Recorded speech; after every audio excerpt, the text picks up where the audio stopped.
Prendre la parole en public, c'est comme déguster un matcha. Je sais que ça fait débat, ça fait polémique. Au même titre qu'une personne qui va se mettre à parler va devoir prendre une position et de cette position va forcément faire polémique. Attention, je ne suis pas en train de dire qu'il faut chercher à faire le buzz. Mais comment on identifie une personne qui nous marque, négativement ou positivement? C'est une personne qui pose sa marque. Et j'aimerais vraiment qu'on comprenne cela. Tu te retrouves là à prendre la parole sur un sujet en particulier. Tu as l'appréhension, tu as cette appréhension d'être jugé sur ce que tu penses. Et peut-être que tu vas faire le choix d'être lisse et d'employer les mots qui vont plaire à l'autre. Une parole qui dérange, c'est une parole qui doit être entendue. Une parole qui dérange, ce n'est pas simplement une parole qui est fausse.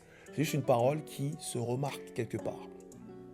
Le conseil que j'aimerais te donner, lorsque tu prends la parole en public, c'est déjà de te poser la question, qu'est-ce que j'aimerais faire comprendre aux gens? De qui je suis? Qu'est-ce qui est le plus important pour moi? Et à partir de là, de quelle manière je vais faire comprendre cela? Il ne faut jamais penser qu'un bon orateur, c'est celui qui fait l'unanimité. Peut-être que les gens vont considérer effectivement qu'il est éloquent, mais en l'état, on va dire qu'il a des positions très discutables.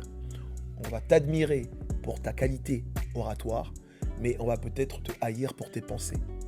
Et à partir de là, tu es en paix. Pour la simple et bonne raison que non seulement tu arrives à dire ce que tu penses, et à faire penser ce que tu dis. Et les deux actions prouvent que tu es dans l'excellence. Bon courage. Si toi aussi tu veux être un grand orateur et influencer avec les mots, commente influence et je t'écris tout de suite.